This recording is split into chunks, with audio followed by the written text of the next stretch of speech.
In this video, I wanted to review the Popular Mechanics 3/8 drive ratchets. This one here is probably the oldest tool, well not the oldest, but it's the tool I've owned the longest amount of time. I bought it when I was in high school and working at Walmart. This one I bought used, I don't know when I bought it, but I bought this one used probably at a flea market. And this one here I bought on eBay, also used. They're all pretty identical with some subtle differences. For example, this one here measures 7 3/4 inches, while these two measure 7 13/16. The font is stamped on each side. On the 06800 models, it's just a PM logo that's printed. We can see that. It says PM, chrome vanadium, and the model number. While this one here, that's a 94-237. The font's actually spells out Popular Mechanics with the model number. On the forward side, they say these two here say Popular Mechanics Taiwan, while this one just says Chrome Vanadium Taiwan. I guess these are what are they, bushings or the front plate? I think they're bushings because they spin with the gear. Anyways, on the 6800s, the bushing appears to, it's more proud or rounded. See how it comes up to the anvil there? And see, but on the 94-237, it's more flat. It's not as proud.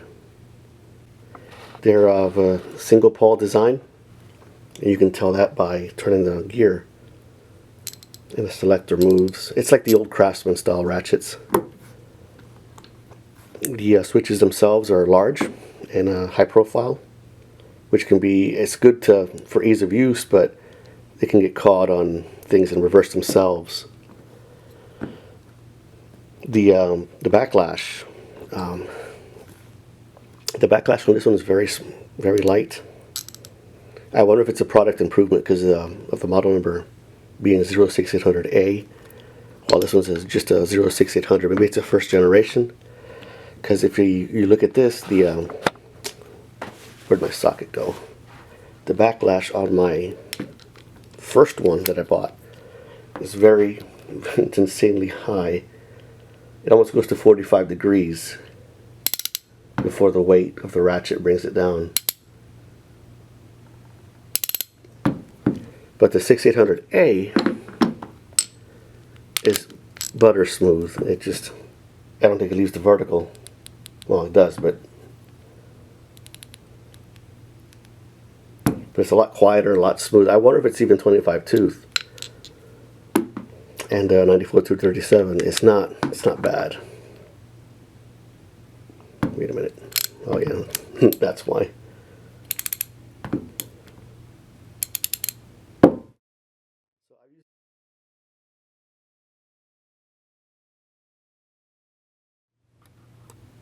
We'll start with the 6800 and then we'll do the 6800A, and we'll see if there's any difference between the two models.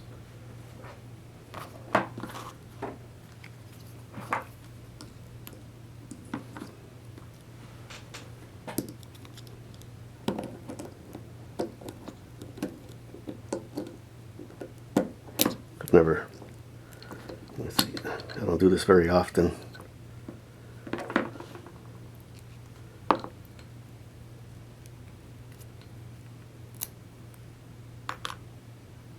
I think I've cleaned this one once, just this side here, not the pawl. So you can see it's a single pawl. It looks dirty in there, so we'll take that apart.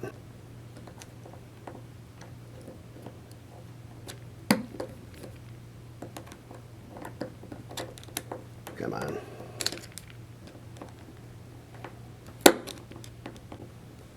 That's pretty stiff.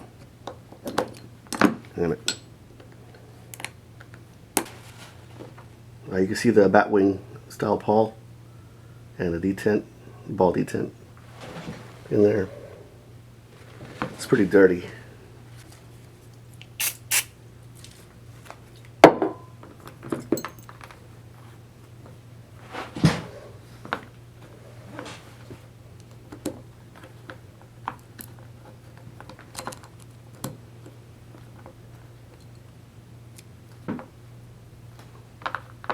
There's the ball. All kinds of gunk in there. And the spring.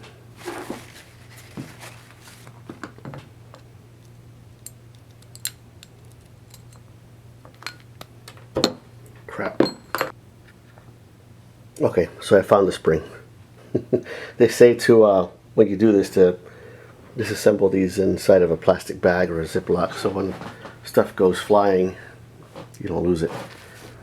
So I guess I don't have to use the other ones as spare parts.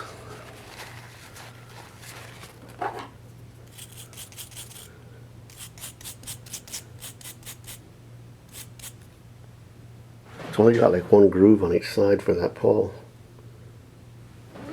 The teeth on the gear look pretty good. Maybe I can zoom in on that.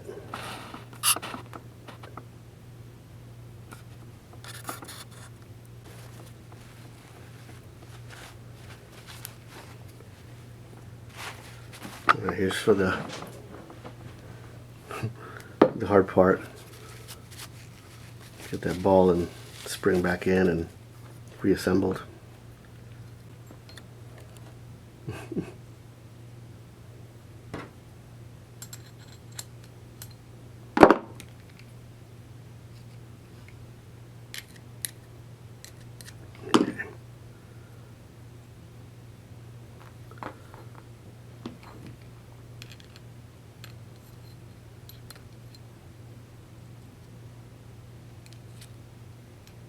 Come on.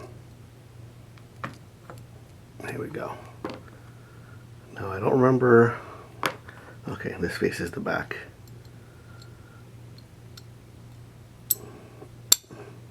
No, I thought I had it.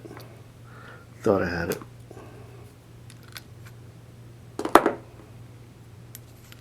We have to come back to this.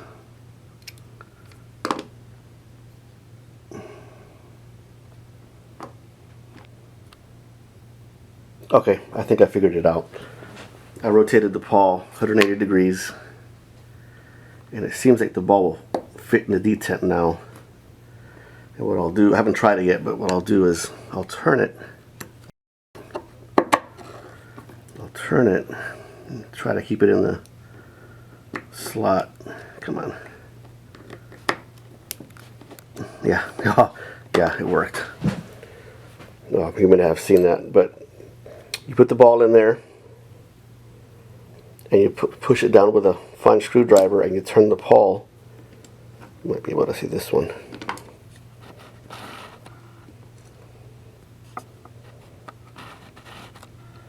And whoop, there it goes.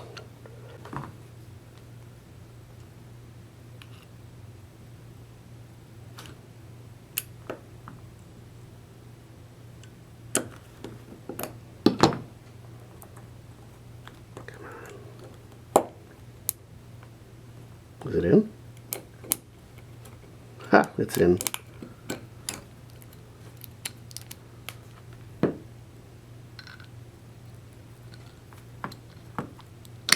There we are.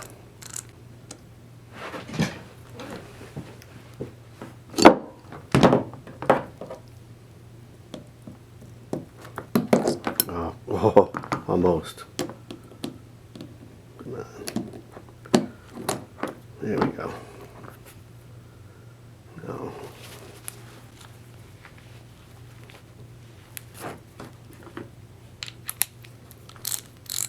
It's a little smoother. A lot of play in that. The quick release has good retention. Before I would let go. We've cleaned up and lubricated this one, and now we're going to take apart this one and see how the odd one out compares to the rest, if there are any differences at all. I'll abbreviate the teardown process to keep the video short. It's already running longer than I want it to be. So I've managed to take them apart, and it turns out that the one I bought on eBay, the 06800A, is a 39 tooth ratchet. The 06800 is a 25 tooth, and the one I had bought used is also a 39 tooth. That explains why these two operated much more smoothly than this one. However, the odd one out, the 94 237, has a broken tooth on the main gear, and I was not able to get the pawl off because the selector's different, and I couldn't get my snap ring pliers into it. So it's broken. I'm not going to go any further with it. Maybe I'll try to warranty it and see what Walmart says about it, and I'll report back if I do. This one had lube in it. It's very dirty and old. I'll clean it and put it back in service. The 6800 ratchet had one groove on each side of the pawl, and the 6800A, the 39 tooth count, has two grooves on each side of the pawl.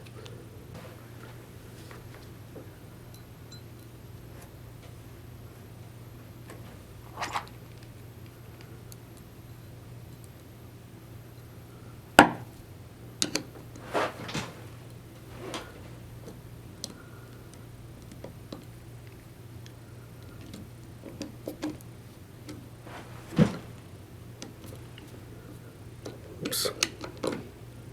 And there it goes. Oh, there it goes. I also managed to get the pawl out of the other one. That was difficult. And the paw's also got a broken tooth. And part of the tooth is right here.